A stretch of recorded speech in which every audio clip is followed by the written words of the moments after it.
Hello, everybody. Welcome to our webinar today, the third of the series, summertime series on mixed-use development. Today, we're going to talk about finding the right mixed-use project, one that is successful in every way that can be defined. We have Simon Toohey with Urban Realty with us today. Unfortunately, he is in Mexico and does not have camera access at the moment, but we do have him on the phone and he is watching the presentation, so we'll work that way with him. And Simon is an old friend of the firm, and someone that we've worked with quite a bit. He is a partner at Urban Realty Partners. He's the chief financial officer. He's responsible for the facilitation of all company financial matters, primary role in handling financial reporting and tax work for the organization. And a very important role, he is very involved in finding financing for current and future projects, which arguably is probably the most important role, or one of the most important roles for any development company. Simon received a BS from Villanova University a little while back, and he joined Urban Realty Partners in 2005. Welcome, Simon. Thank you very much, David, and apologies for the technical difficulties there, but I think we'll be all right. Sure, no big deal. We're very happy to have you today with us. And thank you. So, as any of you were on our last webinar, you might recall we had six kind of trends after COVID-19. Today we tried to limit it to 18 things. And of course, you know, what makes a successful project and what success really means is a very complicated subject, and it is probably a favorite subject of developers and financial folks and architects, when they get off of work and go and have a beer and want to talk business. What exactly is that magic? What exactly makes these things happen? You might think you have a great site and it doesn't work, or vice versa, a marginal site and it works just beautifully. But there are, certain things that, we believe, are pretty universal, and those are the things we're going to try to talk about today. We're lucky to have Simon, who looks at things from a financial perspective, looks at pro formas and says this works or this doesn't work. So that is we're very fortunate to have him. So what is a great development? Well, certainly a great development is one that meets the pro forma, makes money for the owners and the investors. But a great development is also a development that adds positively to the city, that is a great place to live or to work, that makes urban fabric that will make the next development or the development next door even more successful. So we're really building cities here. So all of those things are things that we look for in how to make a great or a good development. First thing we'll look at is the market and timing of the development cycle, which is a fairly consistent thing over the years. Here we have kind of the housing, new home sales, housing starts, home prices over a very long period from 1960 till 2019. You can see the recessions there in gray. You see the fairly cyclical nature of the whole business. You see that terrible recession, which was basically a housing recession in 2008, 2009, and the recovery since then, which has been an unusually long recovery. Fortunately for all of us, spare us some pain, we do not have 2020 on here, which is an outlier in the COVID era. But Simon, along those lines, as we recover from COVID, what do you think the post-COVID future holds for development and the development cycle? Yeah, David, that's a good question, and a question a lot of people are asking, and it definitely comes down to the sector of real estate that you're trying to develop in. Obviously, the hardest hit ones being hotel and retail. It's going to take them a while to bounce back, and a lot of unanswered questions to come. Fortunately, in Urban Realty Partners, our exposure in those two areas is minimal. We do have some retail associated to mixed-use projects, and we are not involved in hotels. So I can speak a little bit more on the housing and office side. I do know that, kind of whether it's post-COVID, middle of COVID, the housing market has been quite strong in particular areas, and the one that's probably been the strongest is the second home market. For those that have the means and would like to change the location of where they're actually working from when working at home, i.e. the beach, the mountains, the lake, wherever, that market has been on fire. But that is not a market that we're particularly in. We're more focused on in the cities and on the multifamily rental. I do know on the for sale side in Atlanta, the market is still very, very strong. On the multifamily side, same thing.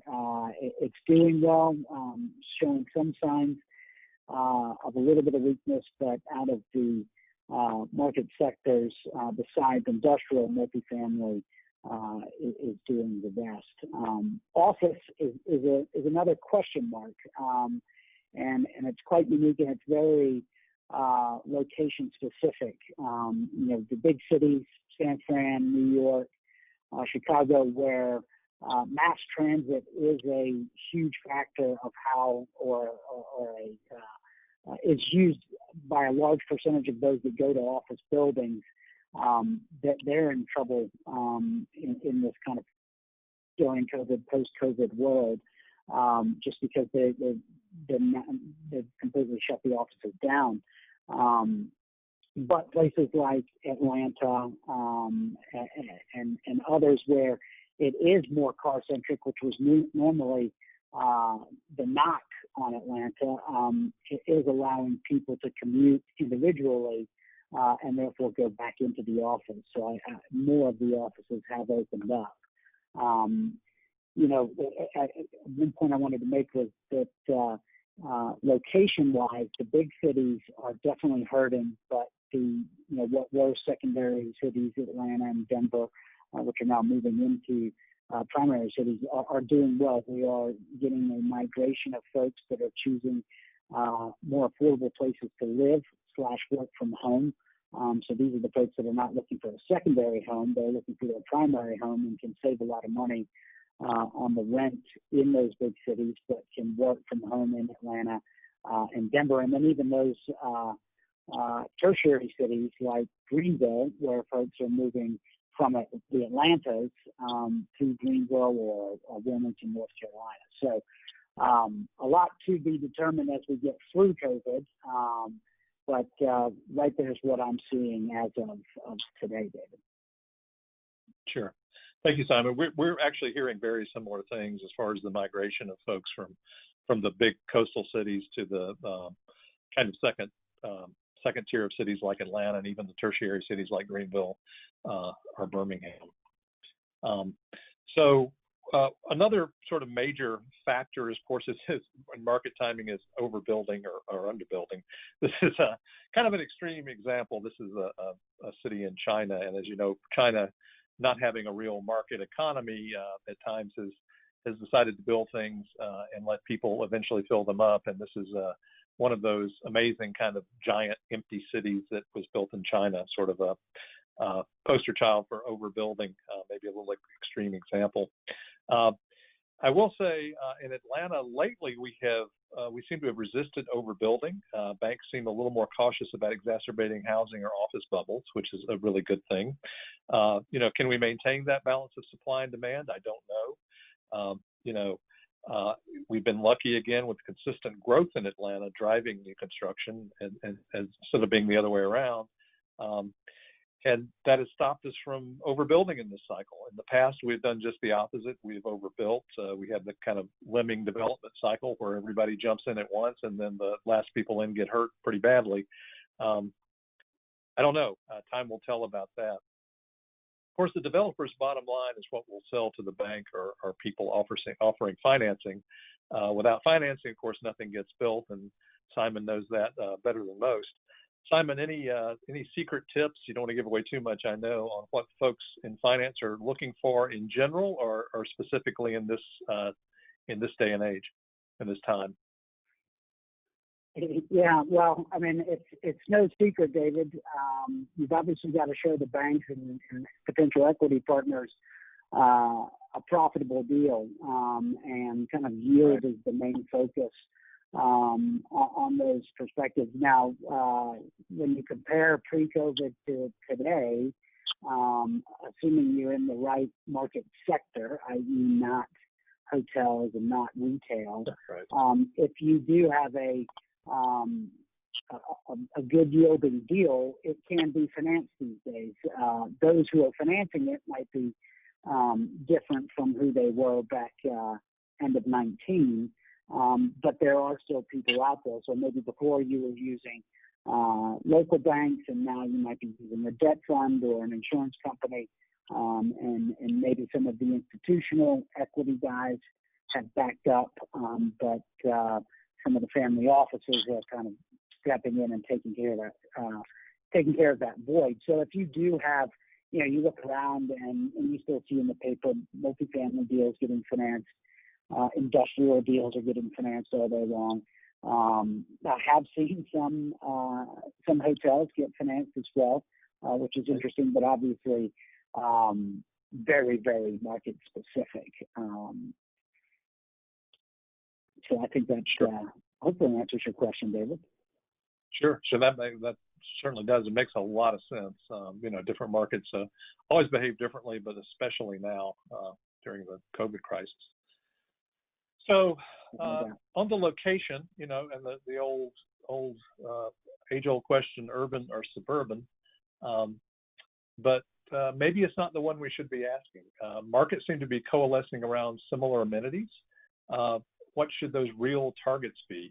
Is there such a thing as a greenfield that works anymore, or should we be centering around existing suburban towns? And this is quite, in the Atlanta market, this is quite interesting here, this illustration where you see, the city of Roswell, which actually has a very urban or urbane setting, and on the top and on the bottom here, you see downtown Atlanta. You see the kind of suburbs on the other side that surround this, and the cityscape that surrounds the other, but they're both kind of after the same thing here. They're both after that kind of urban amenity, that kind of feeling of walkability, of living close to amenities, maybe living close to work. So maybe that's the question we should really be asking, is what kind of amenities and what do we want to live around as the suburbs become more urban in many ways. So there are, of course, established neighborhoods that are a home run for development, maybe, but there are also places that may be a great place soon, and that's the kind of the sport of the developers figuring out what those are. When you're in a established neighborhood like Inman Park, my neighborhood here, there are all sorts of restrictions. Costs are very expensive. What's the next great neighborhood? Where can you go in, and the costs are not as much, but it will be a great place to live very soon. Simon, what do you look for in a neighborhood, and how do you spot an up and coming one? That's a very good question, David, and one at Urban that we're always trying to figure out. One of the things that we look for is a neighborhood that does have kind of a sense or a bit of a retail core, and one that is heavily supported by the surrounding neighborhood. If you have the coffee shop and a restaurant, that is an amenity for future residents, and you've got to have that, or at least from our perspective, to go in and do a project. Just your typical amenities of an urban area is what we're looking for, but it doesn't have to be perfect or robust. You need to access to transit's always very important. Nice parks, and a bit of a retail core, as I discussed before. What we're generally looking for is to, add into the fabric of a neighborhood that just allows it to be that much more walkable and enjoyable by existing residents, as well as the new residents we'll be providing housing to. Sure. Yeah, absolutely. And we'll talk about that a little bit more in a minute too. I sort of put this slide in because I think it's kind of an amazing slide. Really interesting. These are average commute times in different states and the different cities. And Atlanta was number 10 for longest commute. I know people think we're number one at things like this, but we're actually number 10, which is sort of bad enough. But, increasingly, where you live and where you work want to be closer together. And of course, you pay for that. And that tends to be more expensive, and development costs and more expensive in terms of rent and things like that. But I think this is pretty interesting, and has been an issue for quite a while in Atlanta and other places. But I think it's going to be even more of one as we move into the future. So again, back to Simon's reference here. What are urban amenities? What are suburban amenities? They're different things to different folks. Certainly, a certain demographic is going to be looking for good schools. Another demographic, older demographic, might be looking for good health care. Those in the middle, or maybe the older and younger folks too, are looking for entertainment, restaurants, the arts, certainly, parks, and just a good, sound, nice, walkable urban environment. You see all of those things kind of represented on this slide. All those are important. Simon, what are some of the things that you look for in a development location? I think you've already kind of touched on this a little bit, but certainly there's a pretty good list there. Sure. That's a great list, and what you've got images of there, David, are everything you're looking for. And I appreciate you saying schools. I did leave that out in the last question, and obviously schools are very important as well. Generally, or at least what we have in the past, and we're always changing. We're an entrepreneurial firm and trying to be nimble to deliver what really the neighborhood wants and needs.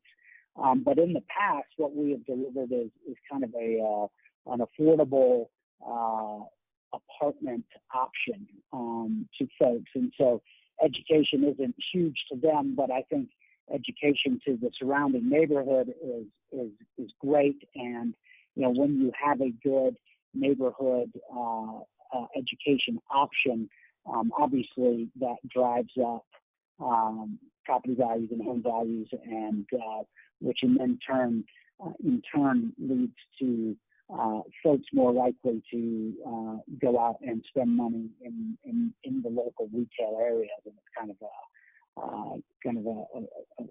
a solid cycle that breeds upon itself. Specifically, what do we look for in a location? It's all of that, but also a site that is very close and walkable to those things, and in particular, really the retail, restaurants, bars, coffee shops, as well as a park. We love being close to that and walkable to it, as well as transit, as I mentioned before. Right. And in Atlanta, certainly access to transit and the airport's important, especially if you are one of those business folks that travel a lot, those kind of things. But yeah, all of those are increasingly important. And there's been a pretty good, as those of us who live in town know, Simon does as well, there's been a pretty good renaissance in schools, and that's a really healthy thing for the city. So the next subject we're going to talk about is kind of the result of all this development in neighborhoods and neighborhoods that are sort of up and coming, and that's a very controversial and difficult subject, and it's gentrification. And this quote on the slide I really like. There can be benefits to gentrification, but only to long-term residents who are not pushed out. Development without displacement is the key. Fighting against displacement rather than fighting against development should be the focus, and I really believe that. The enemy is not gentrification per se, but it is displacement, which can be very damaging to a place, a city, a neighborhood. So very controversial subject. There are a few things here that are listed in general. Some folks may think they're great things. Some folks may think they're not so great. But things like tax breaks for long-term and low-income residents. One of the things that happens is the neighborhood improves, and the residents who've been there for 50 years or more can no longer afford to live there because their taxes go up. Is there a way to leaven things out a little bit and have tax structures in place that encourage people to stay. Community benefits agreements have been controversial lately in Atlanta. Are we getting enough of those from developers who want to do big projects especially? Tenant right to purchase is another thing. Is that something that could be enacted? Rent control and just cause eviction are two pretty controversial subjects. Do they really work? Just cause eviction, for those of you that don't know, is just the concept that folks get to stay where they are at the same rent, even when things change around them, unless they do something that violates their lease. And that is a way of keeping the neighborhood a little more stable. Vacancy taxes, not as much of a problem in Atlanta, but other cities where real estate is more of an international investment. So you have a building full of basically vacant units that are just driving up cost. Opportunity zones, other kinds of government incentives, which have been successful in the past. Inclusionary housing requirements, I think Atlanta has that along the Beltline. City of Decatur is getting ready to pass that everywhere in Decatur. In other words, a certain percentage of your units, new units for sale or for rent, have to be of a certain rent and class, and they have to be available to a certain percentage of folks. And then the low-income tax credit developments, those are all over, and those can be very effective. We're working on a few of those now. But Simon, any particular development from the developer side on this? What things you like, don't like? What's the real problem? Sure. Well, I do like this quote a lot. Development without displacement is the key. And that is the hardest part. And you definitely have to have the government involved to assist in that. And I think, the one that sticks out the most and always has is figuring out a way. And I have seen some jurisdictions do this where you freeze the property taxes for those that have been within the community for a very long time. Absolutely no reason whatsoever for those folks who have been in the community for almost their whole lives, for many decades. No reason for them to have to go once the grocery store finally shows up. And freezing their property taxes is the easiest way to prevent that from happening. I mean, you think about some of these folks, they're on fixed incomes, and as the property taxes go up, it becomes a larger percentage of that income, and eventually they have to sell. And that's the sad part of this, and I think it's the best thing to prevent that displacement. A lot of these other things you have listed, opportunity zones, we've been involved in those. I mean, those are good incentives to developers to come into areas that maybe you wouldn't be going to at this point in time. And those do work well. But again, those will, in some jurisdictions, drive up, once the project's complete and successful and, hopefully doing everything it's supposed to be doing, providing jobs to the neighborhoods and new amenities, it will drive up property taxes. So I think that freeze on property taxes is very important to prevent the displacement. Yeah, I would agree with that. And certainly this is a huge question and one that we can't completely examine now. I think everybody wants things to improve and people to live in increasing numbers in the city, but we don't want to displace people. And, there's just a whole host of questions about equity that need to be answered. But that's a good subject. Absolutely. Maybe for another webinar. So we're going to talk a little bit now about the site. This is more where architects sort of come into the picture. Does it fit area and geometry? And this is a project we did with Simon a few years ago, the George, and our first webinar was actually on the George. So I'm revisiting this just a little bit. The site on the surface was a very, very good one. It ended up being a very, very good one too. But it did prove a little bit challenging. We did some preliminary studies, as we always do, using Fulton County tax maps in this case, and managed to fit the pro forma fairly easily on the site and get the parking deck in and have a nice urban building that addressed the street and the neighborhood. When we actually got the survey back, it was 20 foot shorter east to west and north to south, which was a little bit of a shock to us. We had helped to write the zoning, so it was partially our own responsibility that we were trying to shock to both of us, David. It shocked everybody. So we needed to get 130 units, and we knew that, and we knew we had to use every inch of the available height. We really only had height for a 5-story building, to be honest, but we knew we needed a 6. We had a series of very creative zoning interpretations and some structural acrobatics that we were able to do, that we finally met the requirements and kind of stuffed all of the development we needed to meet the pro forma and make it work into the site. So those are some of the challenges that you often have with urban sites. They're never quite maybe big enough. There are restrictions around them, use and other things, and neighborhoods. We'll talk a little bit more about all of that. So again, does it fit? Visibility. This was a great site. It may have been a little smaller than we expected, but it was fantastic in terms of visibility.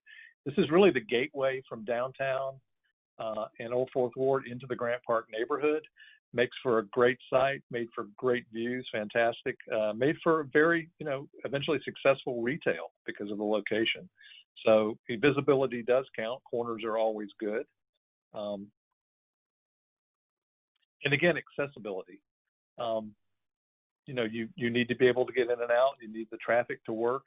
So it worked very well here with major retail entrances off Memorial and resident entrances off of Hill Street. So that worked extremely well. So Simon, what are some of the things you look for just physically in a site? The kind of location-wise, what do you specifically look for? And I know one of the favorite things to do for developers and architects sometimes is just to get in the car and just go riding and exploring and looking at sites, and you kind of know what's good from what's around it and the lay of the land. But what are some of the things you look for specifically?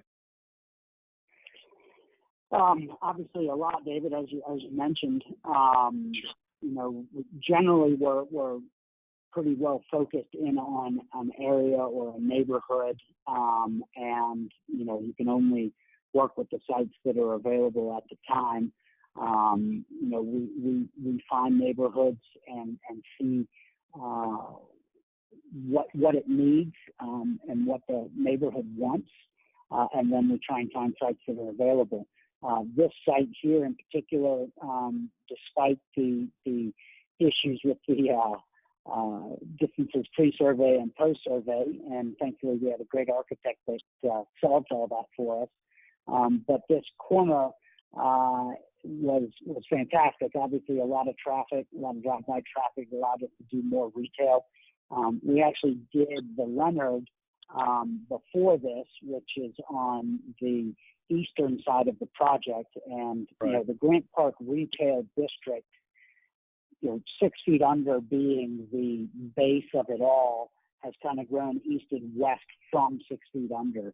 And so we did the Leonard first, as it was that much closer to that district, and then took on this site as it continued to move west.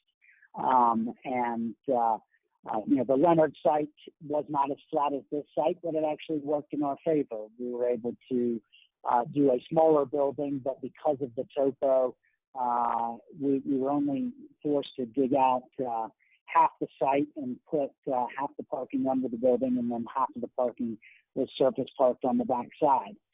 The George, being the second of the two, we knew we could achieve higher rents and therefore do a structured parking and a more robust building itself. David, you know well that we've got a podium that the retail sits underneath, and then 5-story of residential above. We could not have done that with the rents that we had to pro forma with the Leonard. But as it was the second project and we had proven out rents next door, we knew we could, and therefore able to get the density, push the density here which is what we really needed to do to get to the 130 units, because that is a small number of units for a project. But for us, we've chosen the neighborhood and know what it needs, and then find sites and build what we can on it. Sure, and that's a really good example of sort of influencing or making your own market when you started next door with a building, in a different environment, and by building that building, you made this site a lot more desirable and really in many ways made the rents on this site work. A little bit more about site, topography, an obvious one, unless you're got a tourist attraction like this one, Lombard Street in San Francisco, you probably want a site that's a little more manageable than this. Sites can be steep or flood prone or have rock that's close to the surface. All of these things will obviously affect buildability and drive cost. We have a recent project that we're doing that we got the soils report back, and we had rock at 0 feet, and we wondered a little bit if maybe the testing guys didn't get through the parking lot or something. But yeah, we're basically built on a rock, which obviously increases cost, and that's not always obvious when you're just looking at a site. So very important: traffic, road capacity, transit. Being close to those things is extremely important. It can make or break a project, especially in an urban area like Atlanta, one that's developing and is developed. Medium, large-sized developments all need this. In Atlanta, in particular, convenience to work and close-by amenities is very, very important.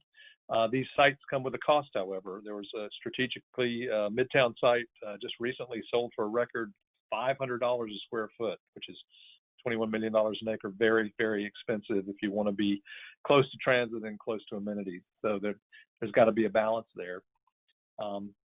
Again, just basic capacities, utilities. Water was an issue for many years in Atlanta. Sewer capacity is still an issue in many locations in Metro Atlanta. As we grow, there are a lot of growing pains of these utilities have to keep up, and will keep up, but there are certain areas that have less problems than others. And then finally, that takes us to our final category here, which is entitlements and zoning in general. Is a site zoned for what you want? Does it meet your pro forma? Is rezoning possible? Is there neighborhood buy-in? Is there city buy-in, or is there opposition? These are all very important things when you're looking at a site. Simon, if a site requires rezoning, what are the keys to determining when it's worth it and maybe when it's not? Well, it's definitely dependent upon the products you want to deliver and the specific neighborhood. We pride ourselves on being neighborhood developers, and so we are immediately reaching out to those involved in the local neighborhood politics to make sure that the project we envision is something that the neighborhood would like. Otherwise, we'll back out right away. But generally, we are accepted, and you kind of have the conversations with the neighborhood leadership up front, and that's absolutely of the utmost importance. Without their blessing, it's a long road to hoe, and something that we really don't want to do. So I guess that should answer the question, David. Yeah, it's a great answer. And I will say that we have had clients that aren't as familiar with working in the city in particular that come to us and they go, well, the first step is to get the MPU to approve this rezoning. And no, it's not. The first step is to go to the immediate neighbors, then to the neighborhood association, play kind of every political angle and ask the folks what they want to see well before you get to the MPU. So that process is critical to have a designer on board and consultants that understand that process and understand where you start with that. And David, I'll jump in again. You're absolutely right. And not everything's going to be perfect. You're not delivering everything you need, or it might not be everything everybody wants in the neighborhood. You're never going to please everybody. But meeting with the leaders of the neighborhood will help you figure out if you would like this, you need to get on this, and if you establish all that in your drawings early, it's a lot easier to stomach it on the pro forma, because you've already done a bit of a give and take, as opposed to trying to slam something down the neighborhood's throat and meeting a strong opposition. And that is totally critical. And I live in a neighborhood where development can sometimes be a contact sport with the neighbors, and I know that well. People want to be listened to. They want to know what you're going to do, and they want to know that it is a benefit to the neighborhood. And I think good developers know that, and it's a win-win for everybody. Then there's special districts, and the great thing about special districts is that they're done well, as we think the Memorial Drive corridor was done, because we did it. But anyway, if they're done well, they really improve the amenity of a neighborhood. They make it a better place to live or to work, and they make it a better place to develop. So these are really positive and good things, not just a bunch of rules you have to get past, but you try to work with them. They offer a lot of complication, but they also offer a lot of opportunity. Charleston, South Carolina is a really good example of that. They have a lot of restrictions, but they have maintained a beautiful environment that everybody wants to be in. Parts of Atlanta certainly are like that as well, and parts of Atlanta that, like Memorial Drive, that were, sort of not very pedestrian friendly and not very developed, are booming now because of the kind of plans that were put in place that produced much better and more desirable urban environments. Again, it can get very complicated. This is just what you have to go through to get an SAP in the city of Atlanta, and it's not simple. But hopefully, it's worthwhile at some point. Again, the regulatory environment. Things like the tree ordinance. If you're in Atlanta, historical districts. All these kind of things can make a project complex. But there's a reason that you want to be in certain places. Maybe it's because of the trees, or maybe it's because of parks, or maybe it's because it's in a historic district. So we have to learn to work with these things. Neighborhood participation, NIMBYs, the concerned citizen. How do you work with a neighborhood? How do you work with an NPU, a planner, or a city government? And these processes can be good. They can be not so good or hostile.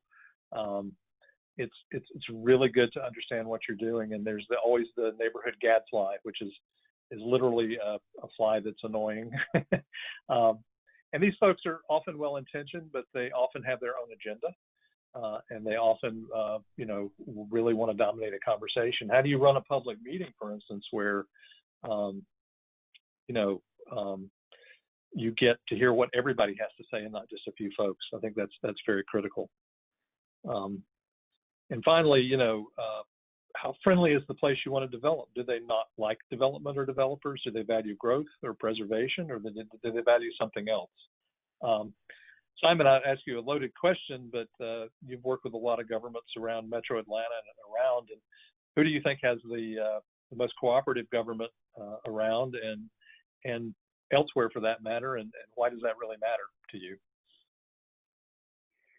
Oh, well, it absolutely matters. And again, as I mentioned before, definitely matters on what product you want to deliver and to which neighborhood. From experience, though, to answer the question, the Grant Park neighborhood has been fantastic. And David, you alluded to this. My partner, John Reagan, and you, were heavily involved in the SBI rezoning of Grant Park. Right. And in particular, the Memorial Drive corridor is included in that, which allowed for mixed-use development along Memorial Drive. And it was, basically set that if you complied with the height restrictions and the uses, it was a streamlined process.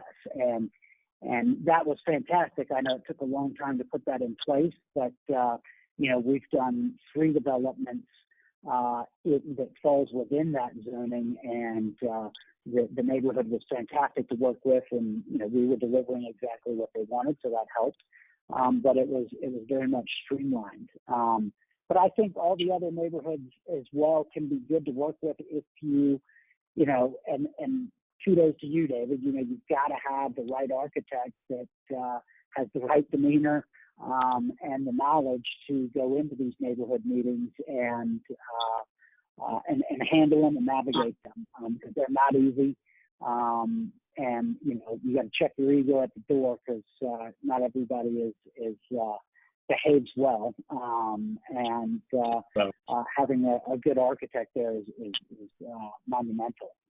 So I think depending on what the project is, depends on which neighborhood would be best to work with and which one wouldn't be. But obviously, talking to them up front can smooth that process out significantly. Sure. The sooner the better. And there's a natural kind of, if not opposition, suspicion about, you know, motivation. They know the developer is there to make money. Do they care about what they build, or is it just the pro forma that counts? And, you know, good developers and the kind that we work for, and certainly you guys, do care about what you build, because we all live in the city. We all want it to be a better place, and we take a great amount of pride in what we do. And I can tell you, being involved took forever, many years to rezone the Memorial Drive corridor. I'm astonished, first of all, you know, driving down the street, and what's happened there is amazing. It's turned into a place that was a desolate, you know, vacant lots, empty buildings, into a truly beginning to be a truly urban place with you know, architecture that addresses the street and a true pedestrian environment. So it's really wonderful to see. So I think we have actually been through all 18. Thank you. All 18 items here, and we've been getting some questions, and I will start to take those now, try to answer them. And Simon, if you can hang on, we can do that. But thank you very much. I think this has been a very good and instructive webinar, and it is really great to have Simon here and see how things really get done and how they can not only be done to be financially successful, but to be successful urban projects and architectural projects as well. Thank you.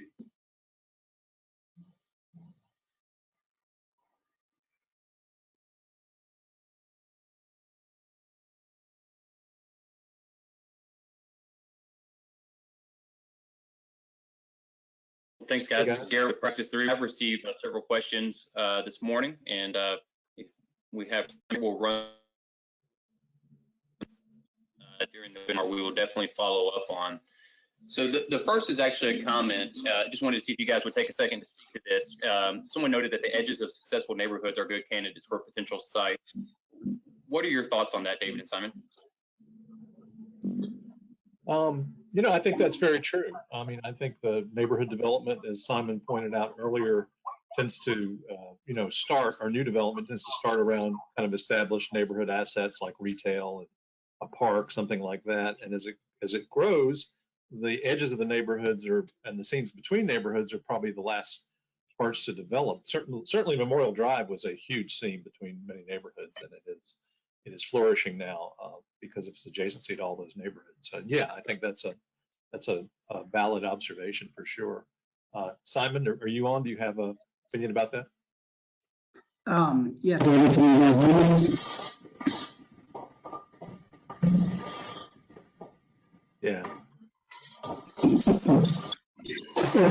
hear me? I agree with you, David. The edges of neighborhoods. Yeah, Simon, I'm not sure we can hear you very well. Sorry about that. That's okay. Drop off. Anyway, so David, while I read this next question, maybe if you want to get Simon on the telephone, and we could go to speakerphone. Yeah, Simon, can you call in? That would be great. Will do. Call him directly, David. Okay. And while you're doing so, the next question is whether there's ever an opportunity or an advantage to talking with existing mixed-use developments that are either adjacent or nearby before selecting a site. So are you talking to other owners in the area on their experience?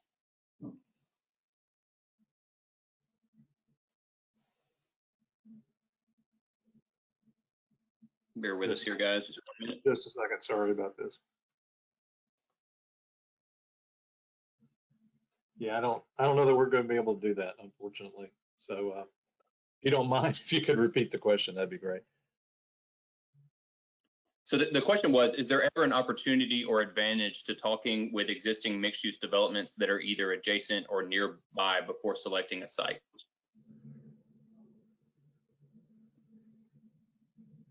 Yeah, Simon, are you on?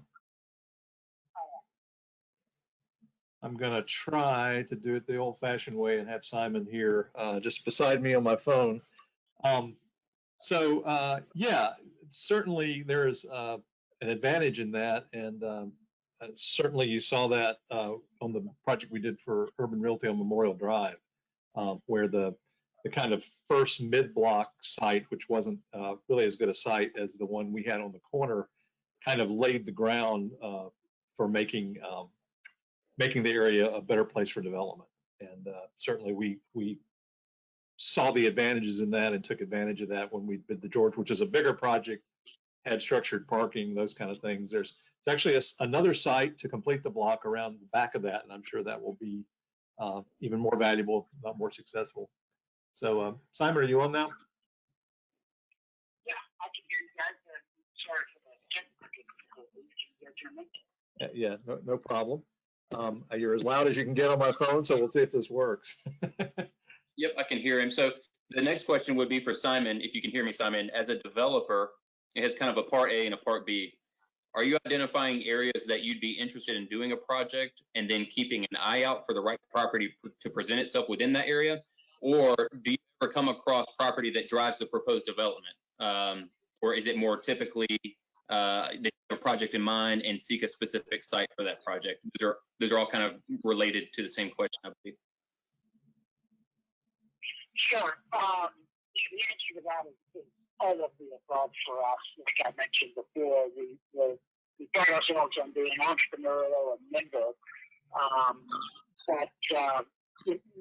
We always have neighborhoods to have our eye, and we are talking to brokers to keep an eye on stuff in those particular neighborhoods. But then there may be a site that a broker sends out that comes across us that suits our fancy, and we take a look at it and try and figure out what would work best on those sites. So it's definitely an all of the above answer to that question. Great. That makes sense. And then someone asked here, to what extent are you engaging a design team before moving forward with purchasing a specific property? We get them involved pretty early. There's always the question of when do you start spending real money. Obviously, you want site control to do that, but we work with folks like David all the time, and we'll show him a site very early on, and he can conceptually kind of get back to us to make sure there's nothing good missing. And so it's a give and take, but we've got great relationships with David, and definitely bringing them generally pretty early. Yeah, I might comment on that. For Urban Realty and other folks, we have really looked at sites. We may look at 20 sites before one actually proves to be not only doable, but everything falls into place and we actually do a project. So one of the services that we offer, most architects offer, is just studying a site just to make sure that the pro forma will fit, that the building will work there, that zoning's in place, all those kind of things, kind of due diligence for a site, which is again something we do a lot. Like I said, you may study 10, 15 sites before you get one that actually everything works and the project moves forward. That all makes sense. And then I think we have time for one more, which is, can you talk about how the site selection process might be different for a mixed-use development that will be phased over a longer period versus built for a single phase?